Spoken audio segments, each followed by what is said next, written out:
तो उस पॉइंट के ऊपर, since a maximum transference of energy will take place because both the systems are going to be oscillating in phase with each other, therefore at that particular point you would expect the amplitude of the mechanical system to reach its maximum value. So the graph is simply implying कि amplitude का maximum हो जाना उस instance के ऊपर कि जब frequency of the forced oscillator system की natural frequency f0 के साथ match कर जाती है. सही. So मैंने graph की बस एक representation show कर दी है. Horizontal axis पे I've marked the point and labeled it as f0, just to emphasize on the fact that when the frequency of the forced oscillator becomes equal to the natural frequency f0, so at that particular point, the oscillating system or the mechanical system starts to oscillate with its maximum amplitude. See, so just a diagrammatic representation showing कि resonance का phenomena diagram पे show कैसे हो सकता है. Now the question does arise, and I think I need to move on to the next slide for this. जो question arise करता है वो ये कि यार resonance को पढ़ने का advantage क्या है, disadvantage क्या है. So just a brief idea with regards to resonance की usefulness कहाँ पर आएगी.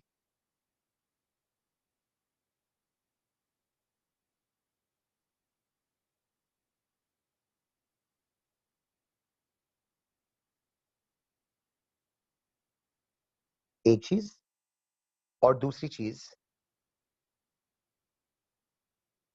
where should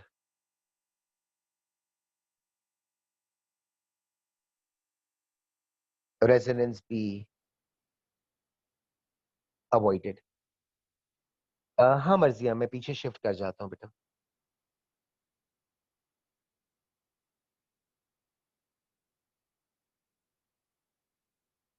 सो एक सेकेंड ना मर्जिया, मैं शिफ्ट कर रहा हूँ.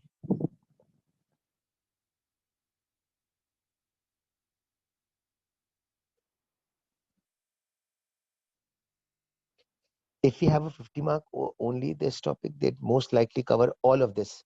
By all of this, you mean the entire SHM?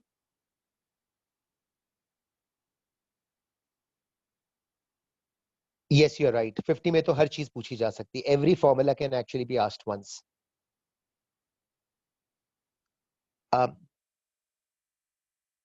Maryam, मैंने वर्टिकल एक्सिस को जो है ना वो वर्टिकल एक्सिस जनरली आपके पास horizontal axis is the independent variable.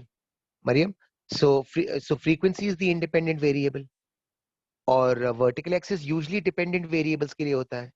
So since amplitude depends on the frequency, इसलिए मैंने इस तरह से किया हुआ है कि vertical axis को amplitude के लिए show किया है because amplitude is a dependent variable, और मरियम horizontal axis को मैंने frequency के लिए show किया है because frequency is the independent variable. Okay, so मर्जिया, okay, thanks, सही है, ये हो गया. So moving back. तो यार where can we actually where can resonance be brought to use, इसका फायदा क्या है, and where should it be avoided. I think avoided का तो आपको ऑप्शन फॉरन से मिल जाएगा.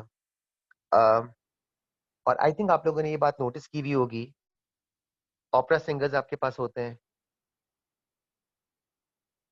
और आई थिंक आपने नोटिस किया हुआ होगा कि वो लाइव कॉन्सर्ट के अंदर आपके ग्लास को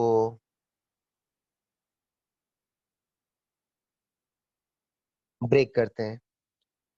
इसकी तो आपको YouTube वगैरह के ऊपर बहुत सारी वीडियोस भी मिल जाएंगी. There was this opera singer by the name of Pavarotti.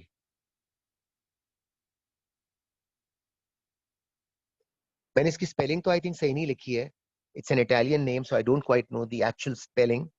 But he was called the king of the high C's.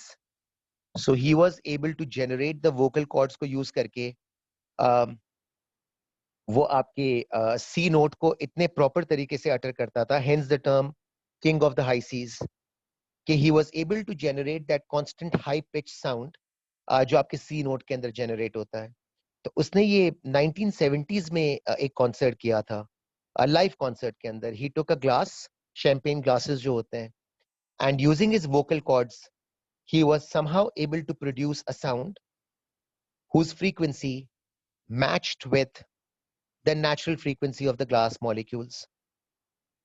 He kept on producing that sound periodically over a long period of time. Or when they focused the cameras towards the glass, तो literally glass की vibration होना शुरू हो गई थी. तो glass ने थोड़ी देर तक के लिए vibrate किया, उसकी vibration का amplitude increase हुआ. और since glass is a brittle material, so at one particular point, the molecules were not able to withstand that amplitude. Consequently, आपका glass shatter कर गया था.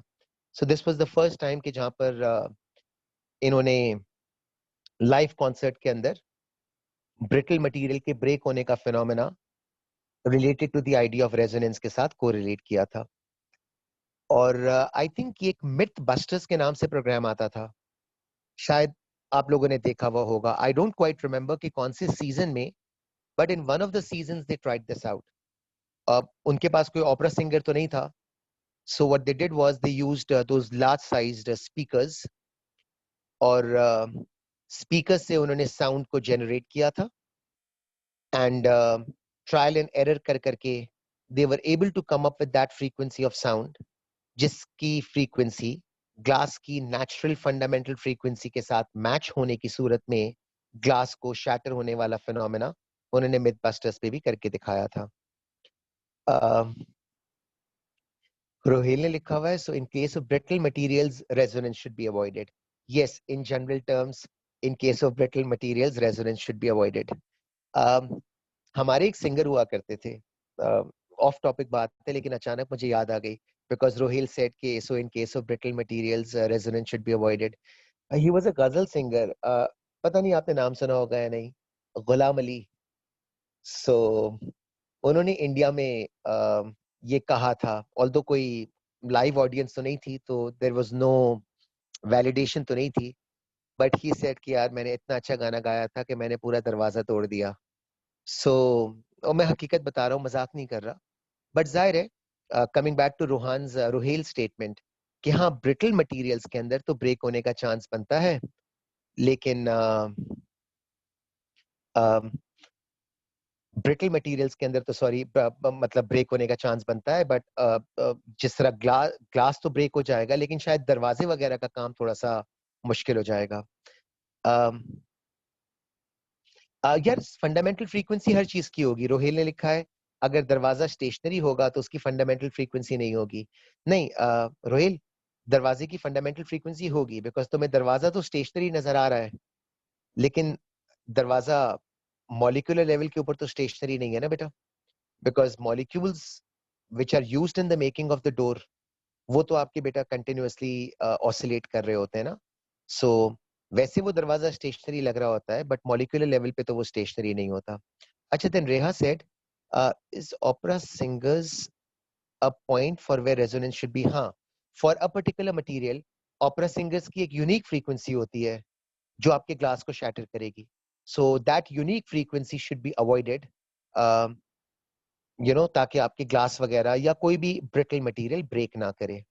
सही है. So not at all frequency, but rather रेहा the frequency of the glass should match with the frequency of the voice produced by the opera singer. So that particular frequency should be avoided, ताकि आपके पास brittle materials break ना हो जाए. अच्छा, एक I think ये एक और phenomena था. I'm not quite sure कि ये this happened with the German army or it happened with the French army, any one of the two. I think आप Google करोगे तो शायद मिल जाएगा. World War II में हुआ था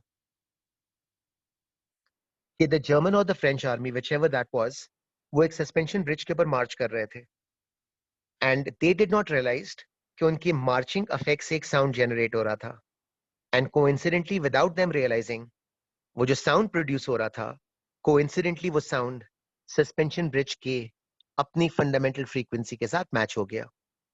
सो this happened in World War two कि दे केप्ट ऑन मार्चिंग और ब्रिज में वाइब्रेशंस होना शुरू हो गई, but they did not realize or they failed to realize the fact कि यार ब्रिज के अंदर intense vibration हो रही है. So they continued marching, and at one particular point वो ब्रिज पूरा का पूरा collapse हो गया था. So I don't quite remember whether it was the French army or the German army, but this historically ये चीज हुई थी, which is why armed forces को अब ये कहा जाता है कि जब भी वो कभी सस्पेंशन ब्रिजेस वगैरह को क्रॉस कर रहे हो, सो दे आर आस्क्ड कि यार वो अपने फुटस्टेप्स को कोऑर्डिनेटेड एफर्ट के साथ ना मूव करें, बल्कि रादर उनके फुटस्टेप्स रैंडम फॉल करने चाहिए, so that they are not able to generate a periodic frequency for a long period of time. What if there are multiple forced oscillators in the glass case? Ryan, फिर फायदा नहीं होगा. There needs to be one single frequency that should be produced over a long period of time, जो कि eventually आपकी brittle material को break कर देगी. अच्छा, since we are on this point, Russians tried this. Again, थोड़ा सा off topic है, but Russians ने I think 80s में ये किया था. They tried to come up with a frequency जो ह्यूमन बोन्स की फ्रीक्वेंसी के साथ मैच करे, फॉर ऑब्वियस रीजंस, है ना. वो बायोमैकेनिकल वॉरफेयर वगैरह के अंदर they were trying to create some kind of a device और some kind of an instrument जिससे प्रोड्यूस होने वाली साउंड वेव्स ह्यूमन बॉडी की बोन्स की फंडामेंटल फ्रीक्वेंसी के साथ मैच कर जाए, with the intention. Harp is quite similar. जी बिल्कुल, जो उमर ने लिखा हुआ है. So they were trying to generate a frequency जो ह्यूमन बोन्स को शैटर कर सके, but the experiment was not successful, and for obvious reasons उसको स्टॉप भी करा दिया गया था when it came to the knowledge of the world. Anyways, तो ये दो तीन एग्जांपल्स तो वो हो गए जहां पर आपको इंटेंशनली इसको अवॉइड करना है. Something scientifically relevant to this happened in the Dark Knight. Which part of Dark Knight are you talking about? मैंने शायद देखी नहीं है. Was that the one with वो, आई एम श्योर जोकर वाला तो नहीं था. Dark night was what, Batman का पार्ट 2 था विद क्रिश्चियन. जोकर 1 मैंने एक्चुअली देखा नहीं हसन, सो आई कांट कमेंट. हो सकता है शायद हो, मैंने एक्चुअली देखा नहीं है, या अगर देखा होगा तो भूल गया होगा, बिकॉज आई थिंक वो बहुत पुरानी मूवी है ना. शायद 2009 या 10 में आई होगी मुझे लगता है. कमिंग टू दिस यूजफुलनेस, तो यार यूजफुलनेस तो बहुत रेलिवेंट है. So I don't know how many of you do bio, but probably your bio teacher will be able to assist you with this. Yeah, resonance की एक usefulness is in this device, which is called a lithotripter. So if you haven't heard of this device, इसको भी जरा Google करके देख लेना. मैं बता दूं ये device क्या करता है. So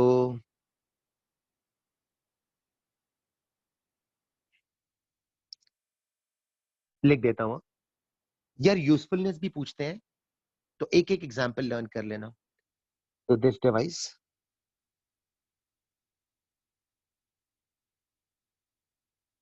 is known to produce shock waves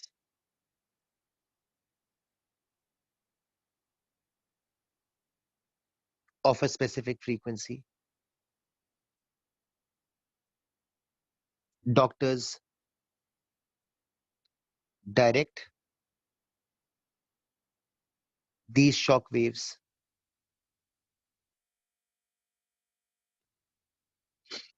towards the kidney of the patient,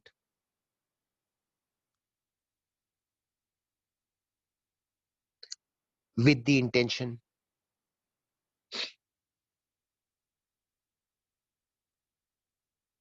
of breaking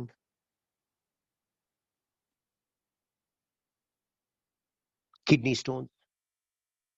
So this device known as lithotripter produces shock waves, and these shock waves are of a frequency which matches with the natural frequency of the kidney stones. तो अगर आपकी kidney के अंदर stones की development हुई हुई है, तो instead of doing a surgery to remove those stones, they end up using this device of lithotripter. वो shock waves produce करता है which are directed by the doctor towards the patient's kidneys. Intention ये होता है कि these shock waves are going to break the kidney stones, और फिर eventually वो आपकी body से excrete हो जाते हैं. So lithotripter is a device के जहाँ पर आप resonance को use करते हो as an advantage. अच्छा, उसके साथ साथ I think space तो नहीं है, लेकिन एक एडवांटेज और बता दूं. मैंने 2 डिसएडवांटेजेस बता दिए हैं. डिसएडवांटेजेस कह लें या ये कह लें कि where should resonance be avoided, और 2 एडवांटेजेस साथ साथ बता दूं. ये आपका फर्स्ट वाला था. और यार एक सेकंड वाला नीचे लिख देता हूँ।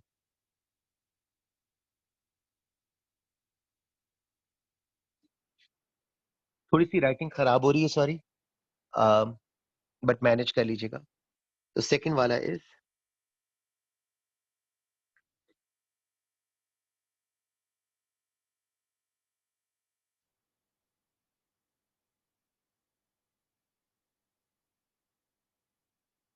idea of resonance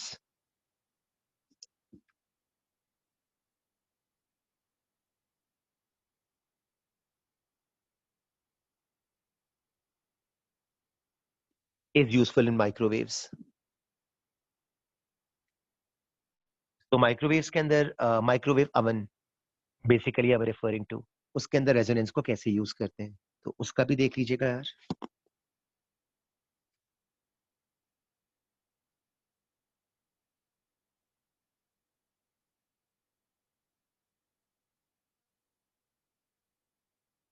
वर्डिंग्स मेरा ख्याल है काफी सेल्फ एक्सप्लेनेटरी, आप रीड करोगे तो आपको खुद भी समझ में आ जाएगा। Microwaves produced in oven have a specific frequency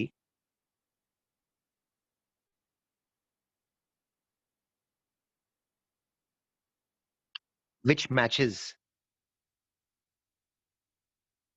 with the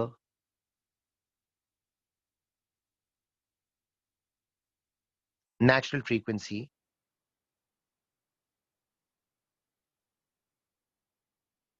of the water molecules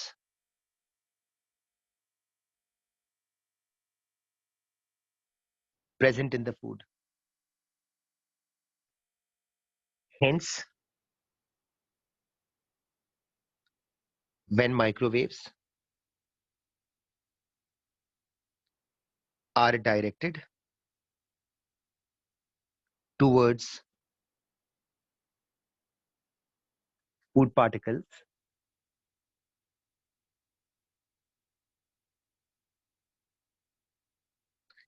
the water molecules start to vibrate,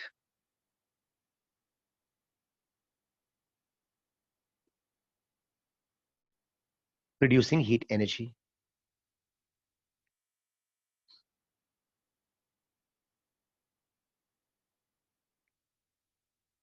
This thermal energy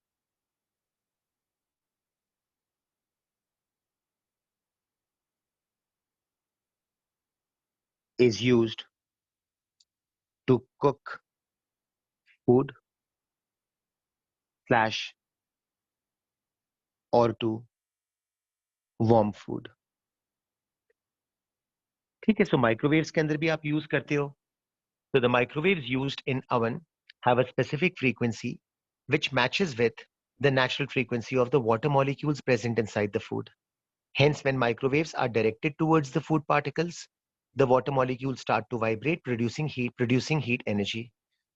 Um, this thermal energy is then used either to cook the food inside a microwave or to warm the food, whatever the case may be.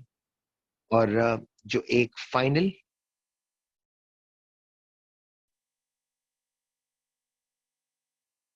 इसकी description नहीं दे रहा, बस नाम लिख देता हूं। तो this third one is another usefulness of resonance. इसका सिर्फ नाम लिख देता हूं, इसकी डिटेल वर्किंग तो नहीं लिख रहा। So idea of resonance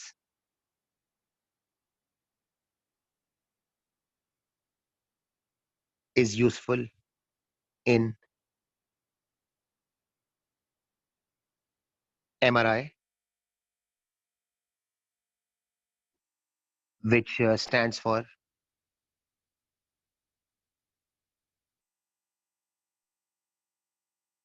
magnetic resonance imaging.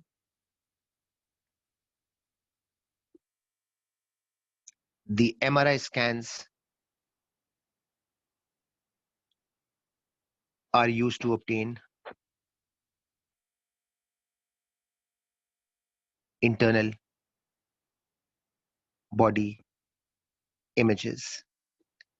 So तीन एडवांटेजेस हो गए लिथोट्रिप्टर के अंदर किडनी स्टोन्स को ब्रेक करने के लिए, माइक्रोवेव्स के अंदर फूड पार्टिकल को वार्म करने के लिए, और एमआरआई के अंदर इंटरनल बॉडी का स्कैन ऑब्टेन करने के लिए।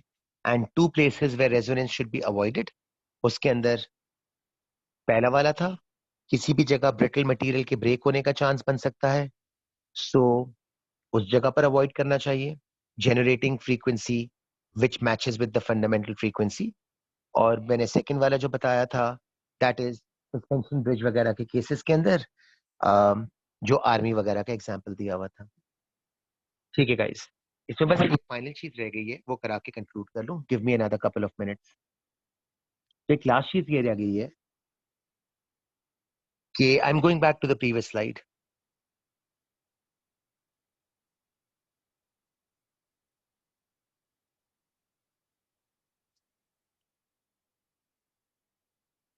ठीक है, तो एक फाइनल चीज जो बच गई है, that is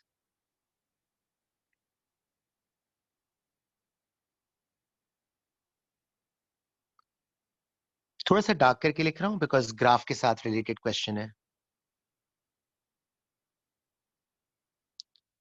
Sketch on the same axis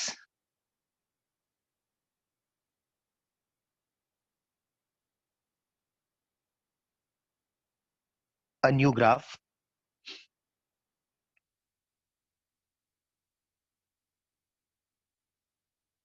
assuming that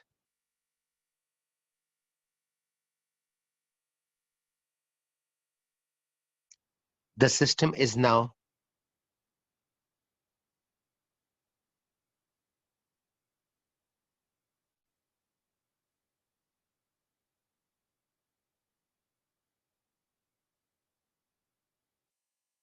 subjected to light damping। तो यार ये वाला क्वेश्चन भी काफी फ्रीक्वेंटली आता है। So if on the same diagram they ask you क्या the system is now subjected to light damping, तो डैम्पिंग के अंदर आपके ग्राफ के शेप पे क्या इंपैक्ट आएगा।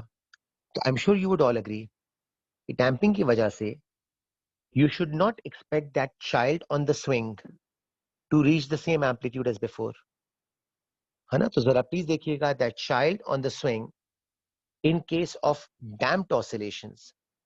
मैं आपको चाइल्ड अभी शो कर देता हूं स्क्रीन पे दोबारा से, एक सेकेंड ना। So that child on the swing you should be able to see that on your screen. अगर ये चाइल्ड किसी डैम्प्ड कंडीशंस के अंदर ऑसिलेट कर रहा होता तो श्योरली आप अग्री करेंगे कि डैम्प्ड कंडीशंस के अंदर the child will not be able to reach the same amplitude. Hence if they ever ask you how would the shape of the graph change if light damping is introduced, तो यार आपके graph के अंदर जो change आना चाहिए है उसको मैं हाईलाइट कर देता हूं। ये एग्जाम में काफी दफा पूछते हैं कि वो ओरिजिनल वाला ग्राफ दे देते हैं, and they sometimes ask you how would the shape of the graph change if the system is subjected to light damping. तो मैं ग्राफ बना देता हूं।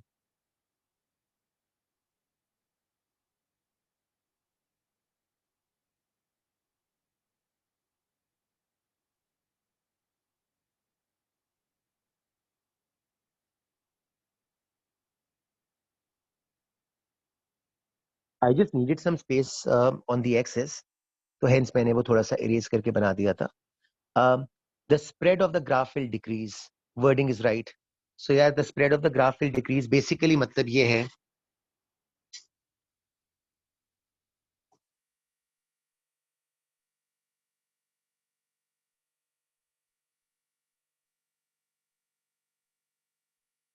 ठीक है, ग्राफ का स्प्रेड आपका रिड्यूस हो जाएगा, दैट वर्डिंग इज राइट। मैं उसी फॉर्म में लिख भी देता हूँ। तो अगर डैम्पिंग होगी तो आई थिंक इस तरह से लर्न कर सकते हैं जो उमर ने लिखा था, द स्प्रेड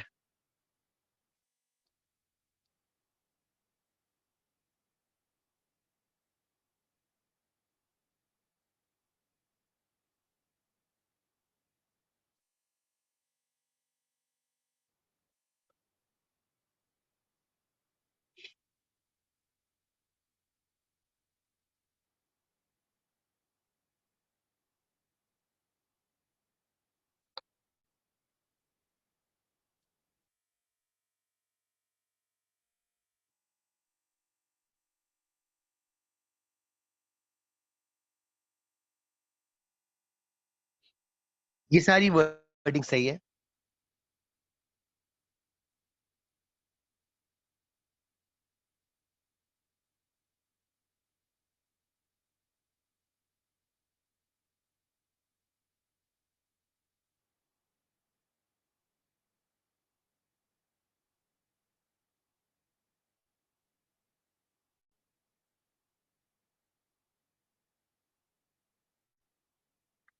तो ग्राफ का स्प्रेड रिड्यूस हो जाएगा, एम्पलीट्यूड रिड्यूस हो जाएगा, लेस देन बिफोर हो जाएगा। तो जाहिर डैम्पिंग की वजह से you should be able to appreciate the fact कि एनर्जी लॉसेस हो रहे होंगे, और एनर्जी का लॉस हो जाना आपके इन सारे के सारे फैक्टर्स को अफेक्ट करेगा, है ना। अच्छा, काफी लोग कहते हैं कि यार सर आपने ये क्या पॉइंट लिख दिया, वो इस वाले पॉइंट को हाईलाइट करके कहते हैं कि सर ये आपने क्यों लिख दिया, है ना। तो मेरा ख्याल है अगर आप एनर्जी का फॉर्मूला देखें तो आपको समझ में आ जाएगा ये क्यों लिखा है। एनर्जी का ये फॉर्मूला था।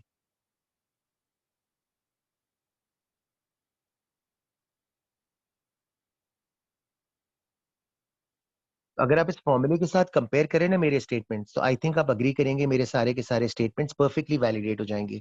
देखिएगा कैसे। तो अगर आप ये बस मानते हैं कि डैम्पिंग के अंदर एनर्जी रिड्यूस हो जाएगी, तो प्लीज चेक कीजिएगा कि एनर्जी रिड्यूस होने का मतलब है कि एम्पलीट्यूड रिड्यूस हो जाएगा, है ना। तो मेरा ये वाला स्टेटमेंट आप अग्री कर जाएंगे कि एनर्जी रिड्यूस हो गई है, सो एम्पलीट्यूड रिड्यूस हो जाएगा। Consequently the spread of the graph will decrease, make sense. अच्छा, और उसी के साथ साथ अगर एनर्जी रिड्यूस होगी तो आई एम श्योर आप इस बात से भी अग्री करेंगे कि ओमेगा भी रिड्यूस हो जाएगा, और ओमेगा होता है equal to 2 pi F.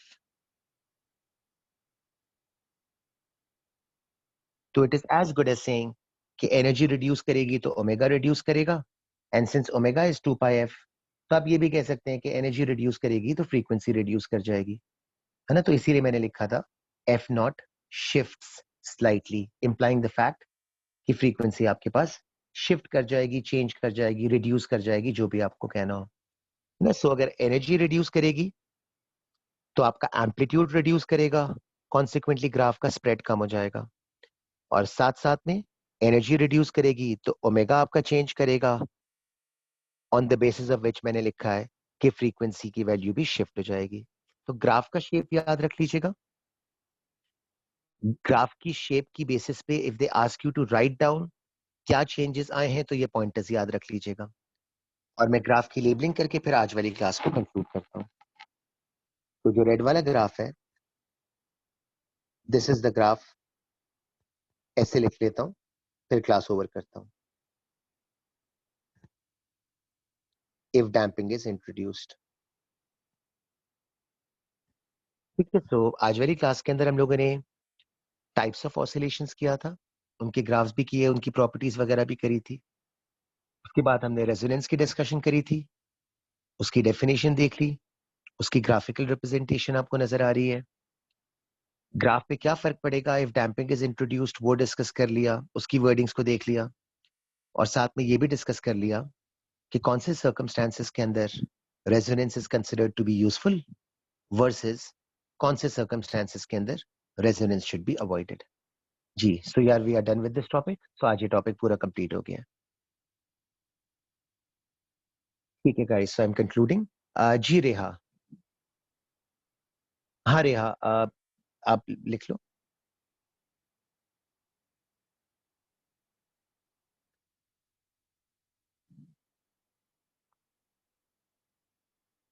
Okay रेहा, बस क्रिटिकल डैम्पिंग में अगर स्कूल में किया है ना, तो बस इतना याद रख लेना कि critical damping is one in which the system comes to rest before completing one oscillation. तो उसके कोई पास पेपर में क्वेश्चंस नहीं है क्रिटिकल डैम्पिंग के, इसलिए ऑल्दो उन्होंने करा दिया होगा just for the sake of your knowledge, लेकिन उसके वो क्वेश्चन टेस्ट में नहीं पूछ सकते because there aren't any questions बेटा। Ryan is asking how would the peak flatten. Ryan, अगर एम्पलीट्यूड रिड्यूस हो जाएगी तो पीक तो ऑटोमेटिकली फ्लैटन हो जाएगी। So let me repeat this Ryan, जितना हाई एम्पलीट्यूड होगा पीक उतनी शार्प होगी, और जितना तुम एम्पलीट्यूड को कम करते चले जाओगे आपकी पीक फ्लैटन हो जाएगी। ठीक है गाइस, यहाँ पर ओवर कर रहा हूँ। उमर ने लिखा हुआ है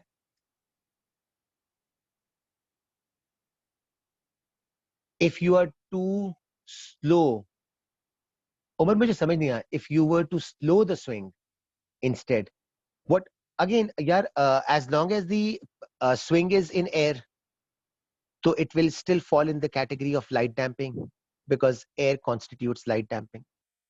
अगर तुम swing का medium change कर दोगे तो फिर वो heavy damping भी हो सकता है depending on कि आपने swing को कौन से वाले medium में रखा हुआ है. So as long as you are oscillating the swing in air, it will always be classified as an example of light damping.